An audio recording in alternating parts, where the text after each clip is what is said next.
Good evening, everyone. For those of you who do not know me, my name is Jared Shabline, and I am the chair of the Lower Shore Progressive Caucus. I want to thank you all so much for joining us this evening. I know this is a little different than our normal format. We're not doing it on Zoom, so I hope you all like the changes that we have made. With that said, we have a wonderful show this evening. And I'm going to go ahead and introduce our guest.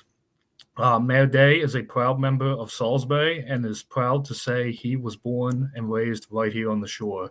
He has a master's degree from Oxford and Carnegie Mellon and has devotedly worked to restore and improve Salisbury. Mayor Day serves as an Army captain and is also a local progressive elected official. He has continuously straddled the political line on numerous issues, but adheres to his core principles, from ensuring Salisbury protects its environment while maintaining a sustainable climate for jobs to rebuilding downtown Salisbury. Salisbury is growing substantially, which requires leadership that will listen to various age and racial groups. Mayor Day acknowledges that the younger population is our future, and it is important to construct policies that will meet everyone's need while empowering the youth.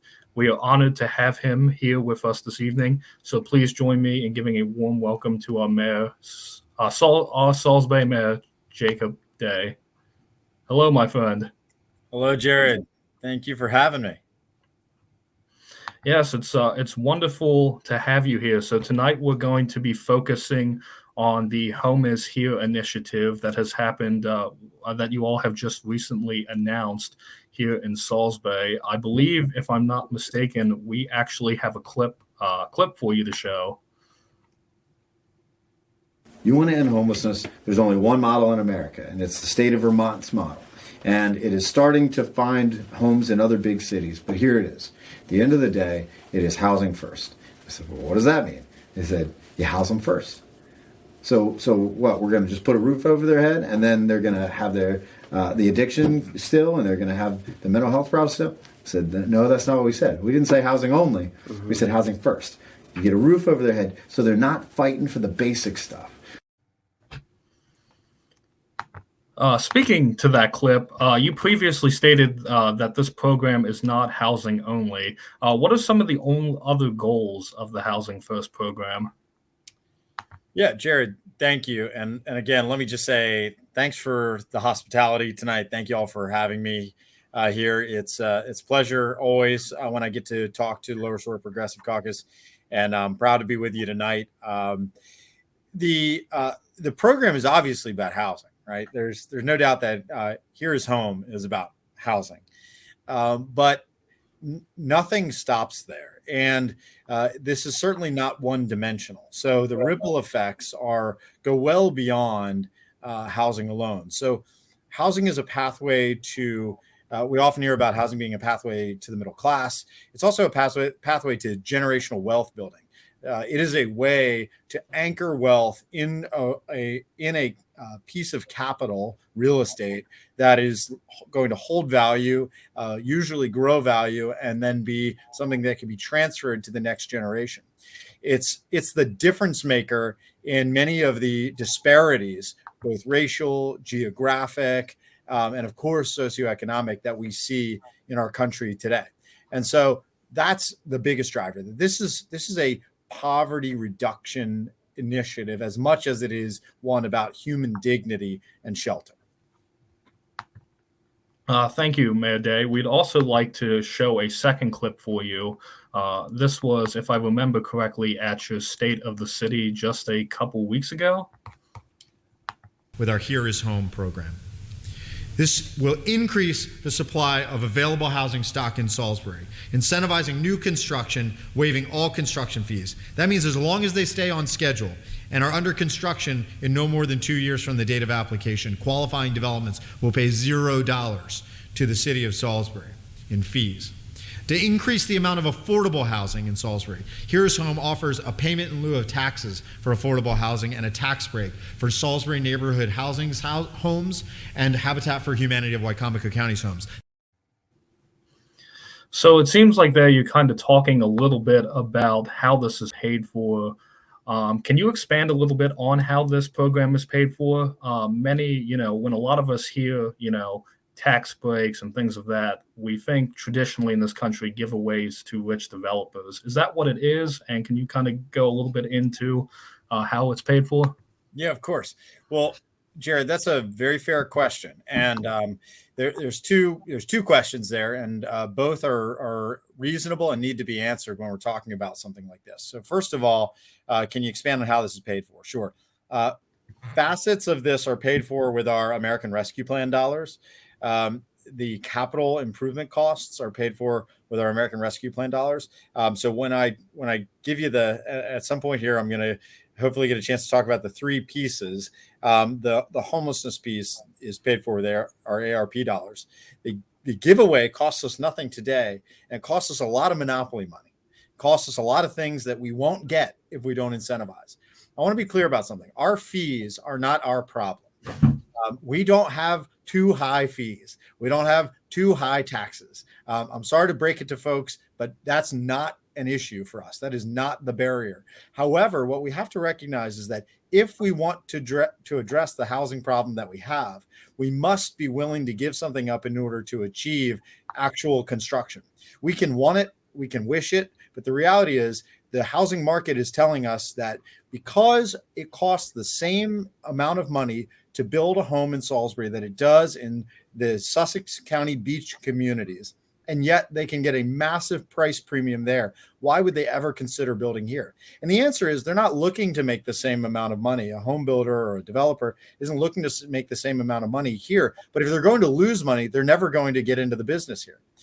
So if they can at least break even, they will consider us. And with rising labor costs and with rising construction costs, and the labor costs, by the way, are rising because people aren't in the labor market. We have lost so many people due to retirement in the labor market. The great retirement is a real thing. And what we want to do is to say, in spite of those things rising, we can have a real and measurable impact on reducing costs for you. And those costs are dollars that we never expected to get in the first place. It wasn't as if we're losing money from our budget. So how is it paid for? Some of it is paid for by being willing to give up the things that never would have come if we didn't incentivize it. And some of it is paid for with our ARP money. We have always been our dollar in model. We put our money where our mouth is. That's the reason why we have a homelessness program. And you won't find any other municipality in America our size that does. But we have also recognized that when there's dollars on the table, we need to go get them. Thank you, Mayor Day. I guess our next question is, what was really the inspiration? And I know you touched on it a little bit in your last point, but what was really the inspiration for you as mayor and your colleagues on the Salisbury City Council to pursue Here Is Home instead of, maybe some other options? Well, I've got to give credit where credit is due to advocates who I think have been unabashed and very vocal about reminding us all that affordability is a real problem. Yeah, our friend, my friend, your friend, Amber Green, has reminded me constantly that there is a real cost to the average person in our community in terms of affordability. So somebody out there looking for an apartment, a home buyer, somebody who is ready to purchase a home or ready to move into a different home. And then, of course, the trickle down effect of that consequence, right? If it's unaffordable at all levels, then let me tell you what happens at the bottom. Let me tell you what's happening on the streets is we have more people who are housing insecure, more people who are housing at risk and who are without shelter. And that's how our homeless population has grown during the pandemic.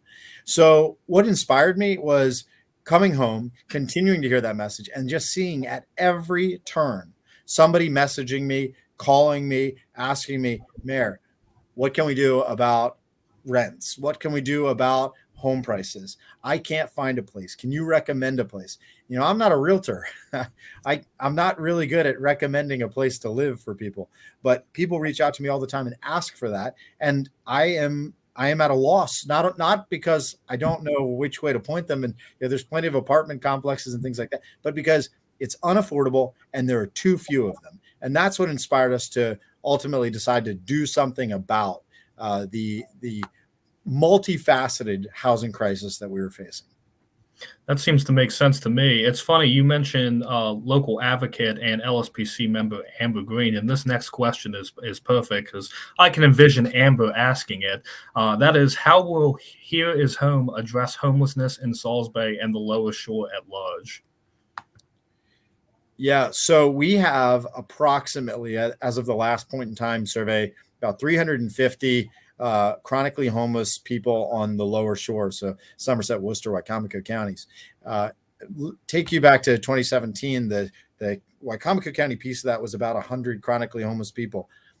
When we decided in 2017 to become a housing first city and to permanently house the chronically homeless with our money, with our budget, what we recognized at the time was we didn't have enough funding to house 100 of them. But what we wanted to do was start chipping away at that number and get people into permanent housing, get them wraparound services through intensive case management, through our contract with the Wycomico County Health Department. And we've been doing that. We've reached about a third of that number. But still, every night, the people who are not housed, who are waiting on a list, whether it's for that housing or some other housing, those people are without shelter. And so this is an acknowledgement that we can do something and should do something about that. So the way we're doing it, not only continuing to try to grow our voucher program, but we are also adding the Ann Street Village, which is a village of shelters, tiny homes is the popular nomenclature, to house the individuals on that wait list for permanent housing. And it will be a step into permanent housing for these folks. Yes, it is an acknowledgement that sometimes there are people that are not yet accustomed to living indoors, but want to start to get comfortable with that idea. You'd be surprised that there is a significant portion of that population that don't ever want to live indoors. But we want to strive to, again, permanently house all of the chronically homeless people. And so that's the goal of the Ann Street Village, our tiny home development. Thank you. I know you just kind of touched on it a little bit. The tiny home project, can you explain in a little more detail, if there is any more detail about it? And is this technically a part of the Here Is Home program or initiative, or is this something different? No, it's part of it. So it's one of the three legs of our stool. So the three legs, each has an important role to play. One is addressing homelessness. One is addressing affordability, and that's through the pilot program and the tax waiver for Habitat for Humanity and Salisbury Neighborhood Housing Service homes. And then there's the fee waiver for the development of new housing units. So each of those three play an important role. On homelessness, our answer was the Ann Street Village, these 25 units. So it's a village, and let me be clear, it's not an institution. This is not a prison. Lots of people have asked us about security and tell us, are there going to be guards? And no, these are human beings, and they're going to be in their house with their address, and that is where they will be anchored for the period of time from when they arrive to when they transition into permanent housing. It will come complete with a gathering space, like a community space, mailboxes. They'll have mail service, which is an important part of transitioning to getting their IDs and things like that. Beginning to build a record of having an address, things like that. And then they will also have shower and bathroom facilities. These units are HVAC. They're air conditioned, heated spaces. They have plenty of storage, a bed. They'll be able to have a refrigerator and space for food and things like that. And how have local advocates responded to this? Have they responded positively to it? Well, I think generally we've had a really positive response on Here's Home. Lots of questions about what's the impact of new housing? Where will the kids go to school? Things like that. Then we've got questions about the tiny home village. We've gotten questions from some of the other organizations that have worked in homelessness for years, provided homeless services. And, their question is, how are we going to differentiate between your clients and our clients? And our reaction is a firm, what are you talking about? If you're not in the business of ending homelessness, I'm not sure you found yourself in the right business working with the homeless.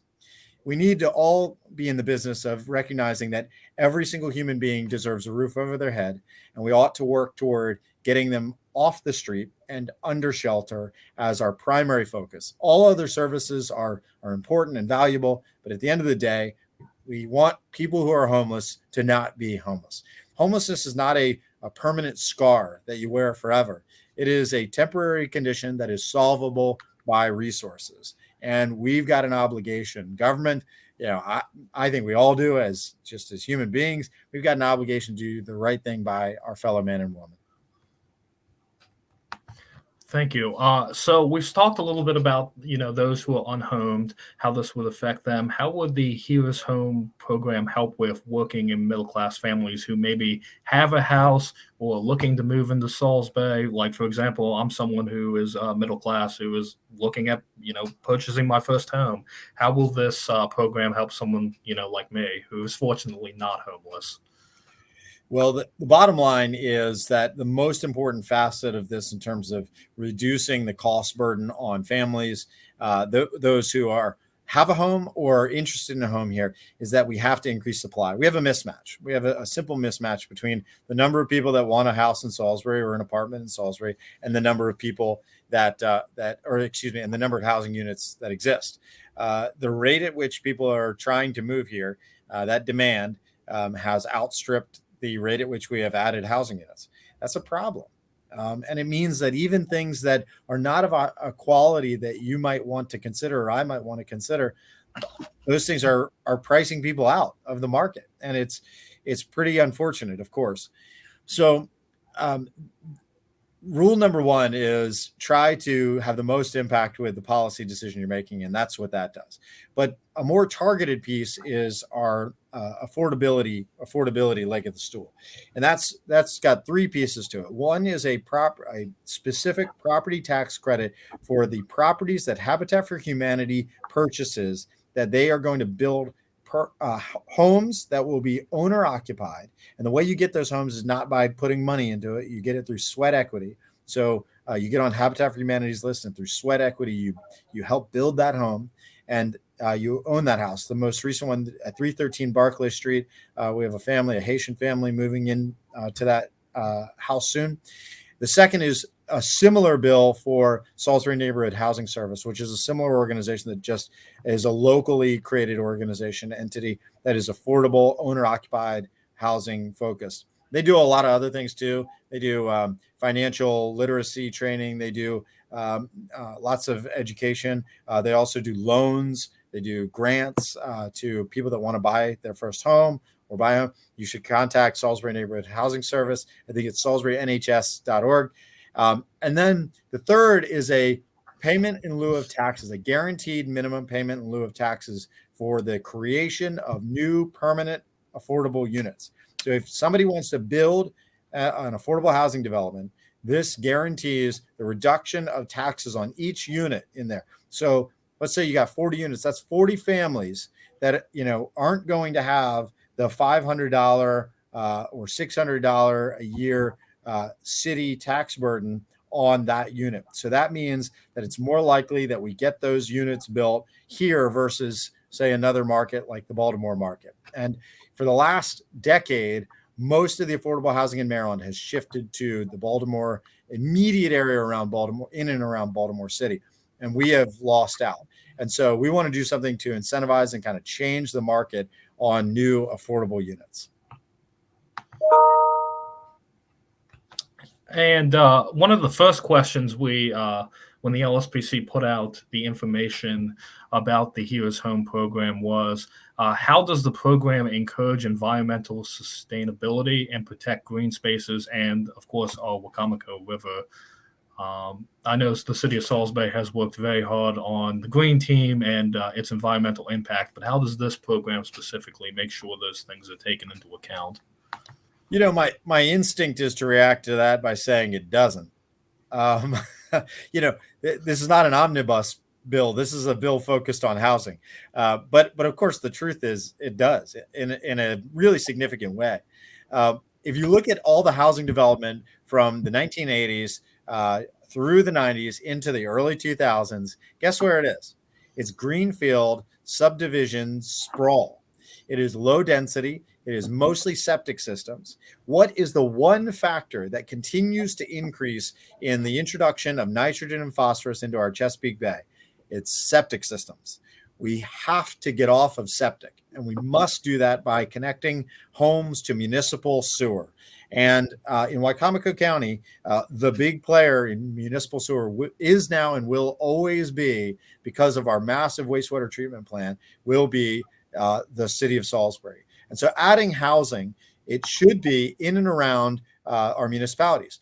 And our growth areas, our designated growth areas, we are one of the few counties on the Eastern Shore where, fortunately, our county and our city agree that there should be a concentrated area of growth right around the city of Salisbury, and everything else pretty much should be protected.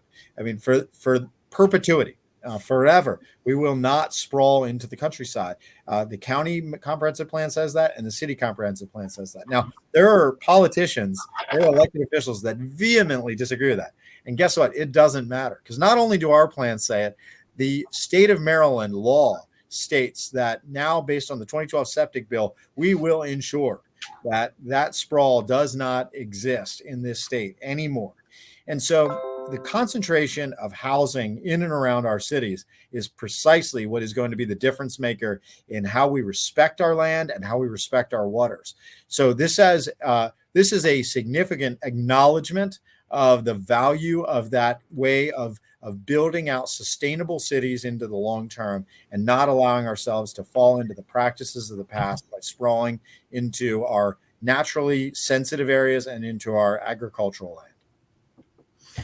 Thank you. I'm sure you probably saw immediately one of the first things that came out after you all announced Here is Home was a article from a local group, which was a little, let's say, hysterical. That's, talked about how Home is Here is going to destroy the public safety net, and everyone's overwhelmed and the sky might fall.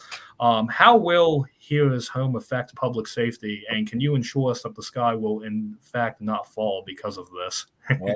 Well, I didn't see that, so I don't know what forum that exists in or who the author was, but obviously they're a poorly informed author. Public safety. So here's how it'll affect public safety. Since I came into office in 2013, we have gone from spending, $7.5 million combined on public safety operations to over $17 million combined on public safety operations. And if you include leases and capital expenditures, we now spend $21 million a year on public safety, just on police and fire. And I want to put that in context. All of our tax revenue, all of it, 100%, is $20.5 million. So we spend more money on police and fire than we do on all of our than we receive in tax revenue. So if anybody ever says, why is my tax money going to bike lanes or something like that? It's not. It's not. Somebody's fees are and grants are, but your tax dollars are not going into bike lanes. I'm sorry to break it to you. So here's the truth on public safety. It's an expensive proposition, and it doesn't get cheaper. It's not getting any cheaper. And Here's Home is estimated to bring in an additional $14 million per year in revenue. That is money that will go. That's just tax revenue. That's not fees. That's not water and sewer. That's not anything else. Chances are that'll double with water and sewer, but $14 million in tax dollars alone, just to the city. Another $14 million in dollars to the county, by the way. What they do with it is up to them. If they have a revenue cap and refuse to lift it or refuse to modify it, that's on them. That's on our county elected officials being irresponsible, fiscally irresponsible. Here at the Salisbury level, we will use those dollars to ensure that every service is provided sufficiently to our residents, whether that's transportation, whether that's housing inspection, whether that's infrastructure development and design, or whether that's public safety. And don't let anybody fool you into believing for a second that the addition of population means a net loss for a community. That is somebody trying to sell you a bill of goods. The reality is every growing community has the growing pain of realizing they've got additional revenue, additional economic activity, and additional people. And they got to figure out what to do with those resources and how to fund their priorities. They don't all of a sudden have people and no money. That's a lie. And honestly, we ought to call it out every place we see it. Thank you. So the last question we have, at least for this pod, is what kind of protections will be, and this is, I preference with, this is a nationwide issue that I'm sure you've seen or read about. What kinds of protections will be put in place to ensure families can buy these new homes rather than investment firms buying up affordable housing and charging high rents? Jared, you're hitting on a critical topic there. And the answer is, other than our very strong fair housing laws and Maryland's disincentive to flip houses, Maryland does have a tax disincentive to buy up and flip. There's not a good answer right now, and it's something that we're grappling with nationally. So, right now in America, you can't adopt a law that restricts a certain type of buyer. That's unconstitutional, and we couldn't get away with it. But you're right that there is no good protection right now to protect against that issue. So it's something that we've got to worry about. It's something we've got to look for and see as it comes available, or as it comes to our shores. It's not something we're dealing with significantly yet, but I'm aware of it and worried about it just like you are.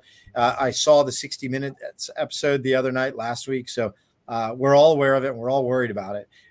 And time will tell whether or not good protections are identified in other communities and something we can adopt. We're not beyond, and we're certainly not above copycatting. We can learn from other people and implement good policy that somebody else has developed. As of right now, I don't know what the solution is, but I think you're right to be concerned about it. Thank you, Mayor Day. The last thing, one last question here, so I didn't scroll down all the way. Do you feel that Here is Home is the first step of larger legislation down the future, or do you think this is this is what we're doing right now? We'll see how it works and maybe tweak things down the line? Or I know this is more speculative than some of our other questions. That's all right. As you can imagine, this is not. I don't go into policymaking with a timid, toe in the water. Our goal is to solve the problem as quickly as possible. I never envisioned a program like this. In fact, if you go back to many of the meetings that I would have with, speculative developers and things like that in our community, I would frequently, one of the things that I would often say is certain things are sacred. You're not going to get a fee waiver from us, and you're not going to get a break on taxes from us. You're going to pay your fair share.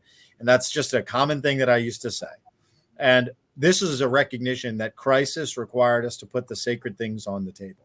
I wouldn't have done it for any other reason, not economic reasons, not, greed of we want to see population growth for greedy reasons. We have a crisis and we had to acknowledge it. And it meant making the uncomfortable declaration that, I'm wrong, that I was wrong about some things. So it's not the first step in bigger things, but what I would say, Jared, to answer your question is it may be the first step in policymaking around housing, and there may be acknowledgments that we didn't get it perfect the first time. I'm not above figuring out that we have to course correct in the future. So let's see how effective this is. And if we run into problems, we can certainly adapt in the future. Wonderful. Before we transition before I hand things over to our communications chair, Wendy, for the second part Q&A with the audience, is there any thing else that you'd like to add before we jump into the Q&A? I know you spoke of the 3 pillars earlier.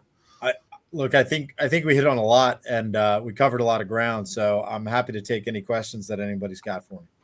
Wonderful. So I'm going to go ahead and hand things over to Wendy Dennis, our communications chair, and she's going to go over the Q&A. Mayor, it was a pleasure to do this with you, and I will be in the chat. And thank you again for doing this. Well, Jared and Wendy, thank you both. I really appreciate it. Wendy, show is yours. Okay, thank you, Jared, and thank you again, Mayor Day, for joining us tonight. And the first question, we're going to take advantage of being a question from the Lower Shore. And we just wanted to know that you've been involved with us since the very beginning with the Lower Shore Progressive Caucus, and you are considered a rising star in the progressive movement. Do you feel that the Lower Shore Progressive Caucus, has helped in any way in getting Here's Home passed, and any other initiatives that you think that maybe we had a hand in helping with? Well, Wendy, that's an easy. First of all, thanks for saying that. The Rising Star thing. You don't believe me. Y'all don't need to say that. I appreciate it, and that's very kind. But at the same time, I hope I'm just trying to do the right thing for Salisbury, and I love our community. So, has LSPC been helpful in terms of getting this and other legislation passed? Of course. I mean, advocacy is. I'm always learning, right, about what is effective advocacy, but I'm really amazed by the advocacy organizations that figure out what they want, communicate it from a position of humility. We don't have all the answers, but if you listen to us, this is important. We want you to do this. This is the way. Now, look, that isn't to say that some of the hard-nosed work that you do to call out some of the folks who are stuck in the mud a little bit, who represent us, that's valuable too. I understand and I appreciate that too. But as the recipient of the advocacy work that you do on things that are good for Salisbury, Wacomico County, the Lower Shore, that I can influence, I have always felt that you approach things from a position of humility and say, hey, here's what we see.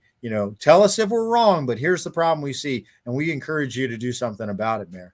And I appreciate that. And I also appreciate that you do the same with our council members. You directly reach out to them and you say, hey, councilwoman, councilman, please, we need you to support this. We need you involved on this. And you've been consistent about that. And there's no doubt that you followed that same script with Here's Home, and it had its obvious effects. Oh, thank you, and we appreciate that so much. We're all, like you said, we're all just trying to do our best. Why did you decide to become involved with the Lower Shore Progressive Caucus? Just stepping back a little bit. I remember I was a councilman and was invited to, or I might have been. It might have been after I was the lone candidate for mayor, and I was invited to speak. But I came and spoke in I think it was the basement of the library. Jared can remind me if I'm right, and speak there. I think what I've found, and yeah, Jared says yes in the chat. I think what I found there was a kindred recognition that our region was under expressing the values that I think we share, that all people in all walks of life deserve equal opportunity by staying here. Your path out shouldn't be your only path up, right? We shouldn't have to tell kids that, go to DC, go to New York, go to Baltimore, and you'll succeed. My parents kicked me out of the house too and sent me to College Park, and I traveled around quite a bit after that. But I found my way home, and I think it's important that young people hear that you can have a good life here. But having a good life here means a decent wage, and it means decent housing, and it means decent health care. All those things that I know you've been fighting for and that I want to fight for too. So I think to get there, it requires organization, requires getting out and knocking on doors and convincing people and talking to people and messaging. And the organization that I see doing that most is yours. Oh, thank you. We really appreciate that. And yes, we can have a good future here if we work hard for everybody here. Let's see. On that tip, I do have to bring up that historically, for the past several years, the Lower Shore has been conservative, and it kind of stays with the status quo. But your leadership has been opposite of that. What inspired you to go in that different direction and be so different from past local leaders? That's a fair question. I think what I saw in Salisbury and what change was needed was a uniting influence and a uniting force. And it has changed a little bit. Now, I still work to unite and be a uniting force, I hope. But sometimes you got to do what's right, even if it's going to, get people upset. I'm sorry to say, and I know that there are people that don't like that I've been progressive voice in Salisbury. There are topics that even are my predecessor, a very progressive person, that he and I would disagree on, and that I think he would think I've gone too far on. Jim had a balance that he struck too, and I strike my own balance, I guess. But I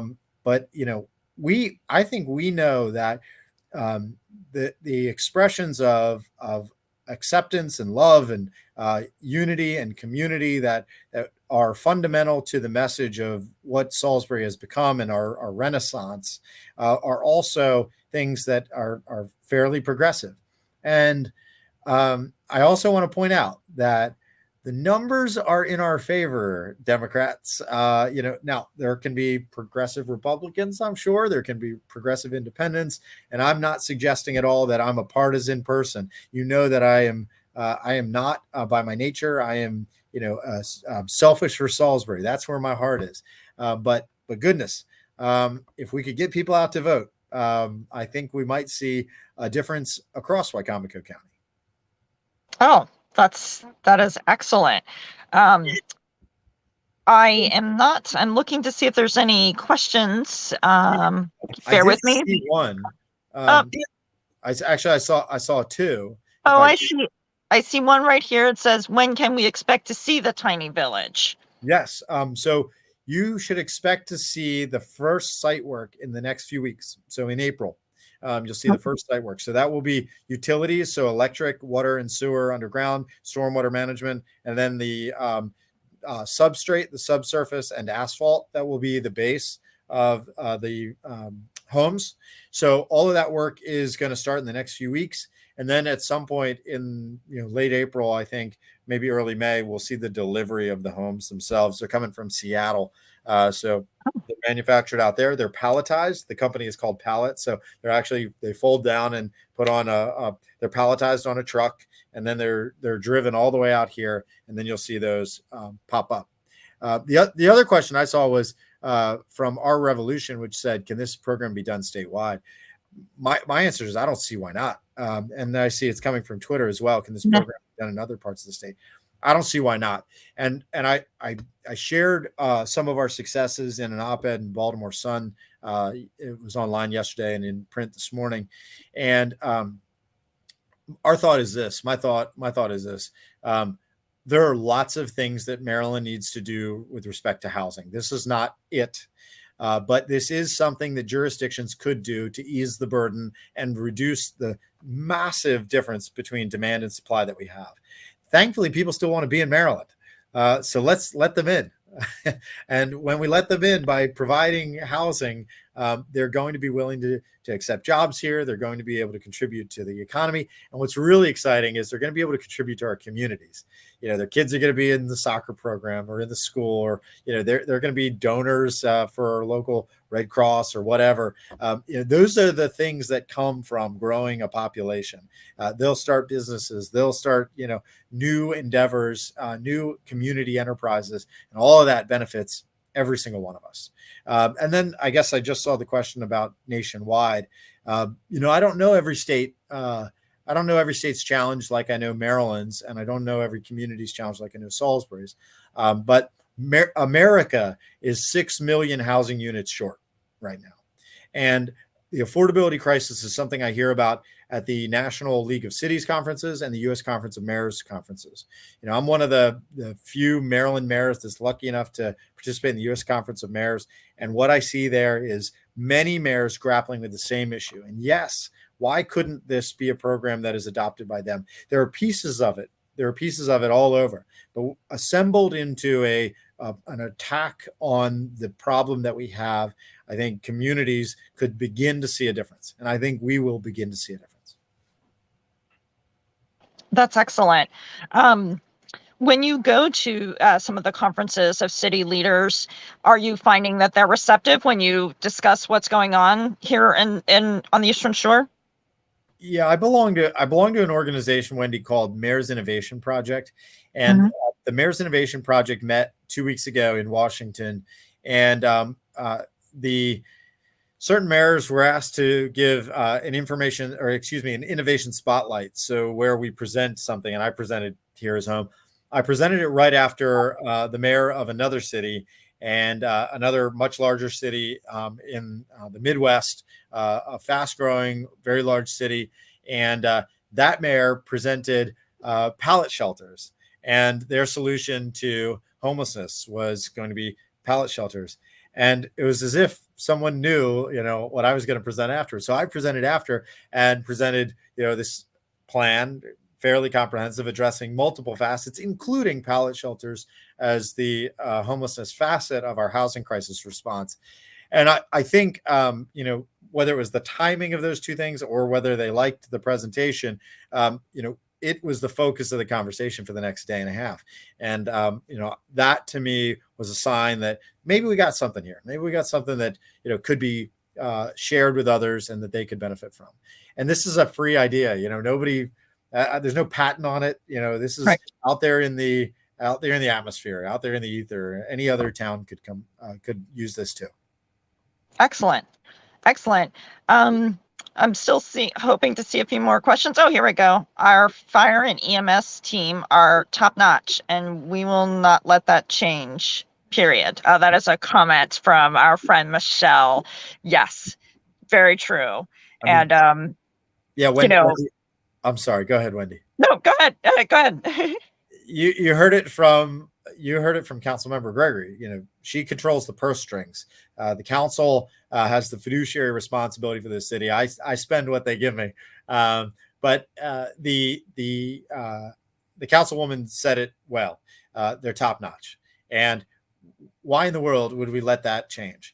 We wouldn't. And so if the council's committed, and if Councilperson Gregory is committed, I'm committed, and we're going to make sure that nothing affects that, including our growth, which, by the way, is going to pay for enhanced services, not reduce them. Right. And as the comms chair, I was very heartened to hear you talk about that, because something like that is such a great little tagline. Your tax dollars are not paying for the bike, the bike lanes or whatever. Yeah, I mean, exactly. And the fact that this will bring in more revenue. I mean, what a great selling point. So, it's just a great way to move forward and to, make the Lower Shore a much more desirable place to live.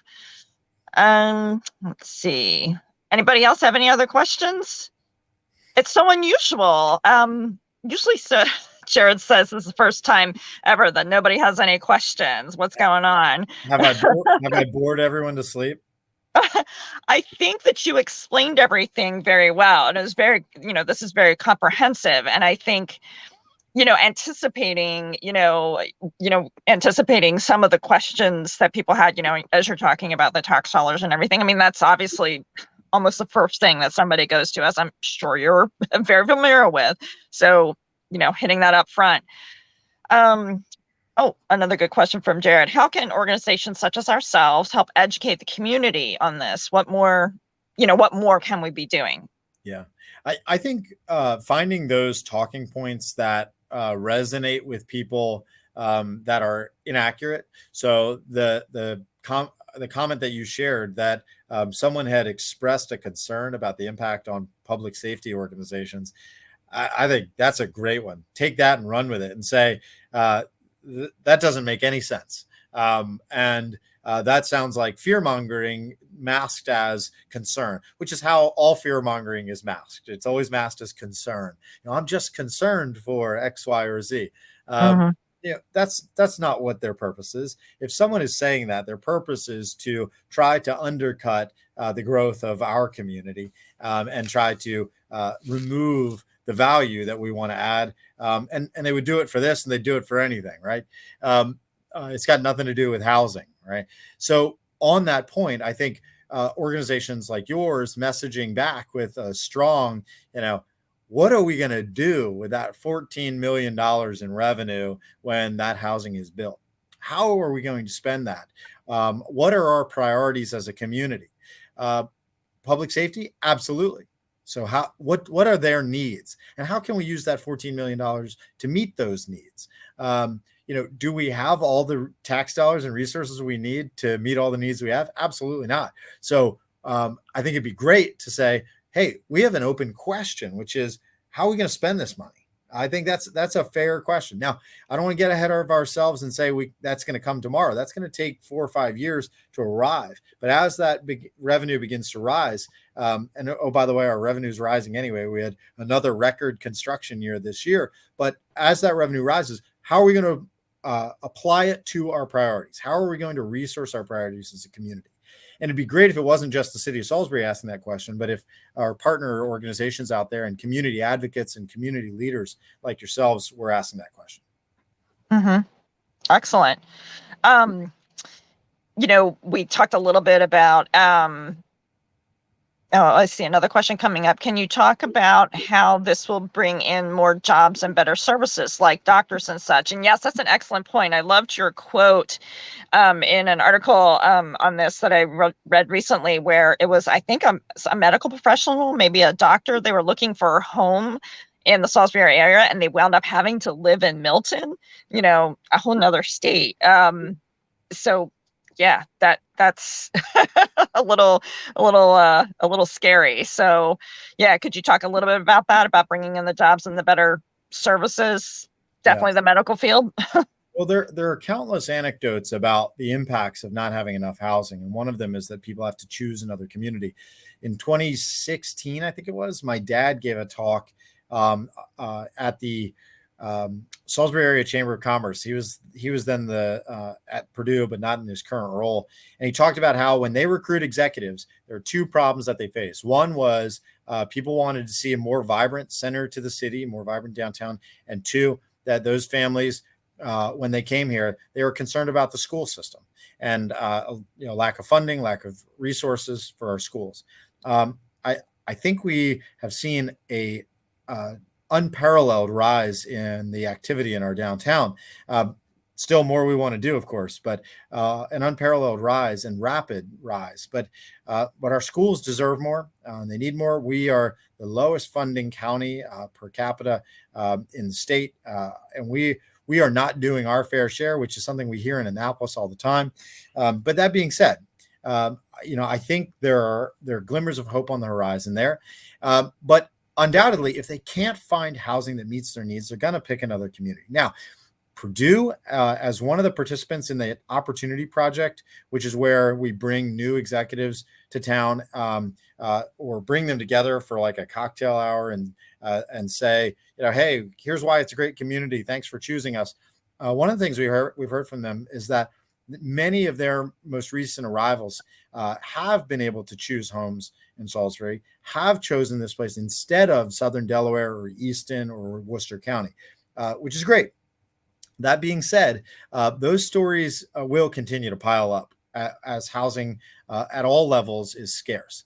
The bigger takeaway, I think, is that as our population grows, we're going to be able to demand more in terms of the narrow and unique and one-off services that a smaller population won't. As we become a larger entity, we'll be able to attract specialties that we couldn't otherwise. So I think it's always in our best interest to be growing. And there is a saying, and it's true, and it's true in all sorts of sectors, but if you ain't growing, you're dying. And we don't want to be a dying community. We want to be a growing, changing, vibrant community. And this is part of that obligation.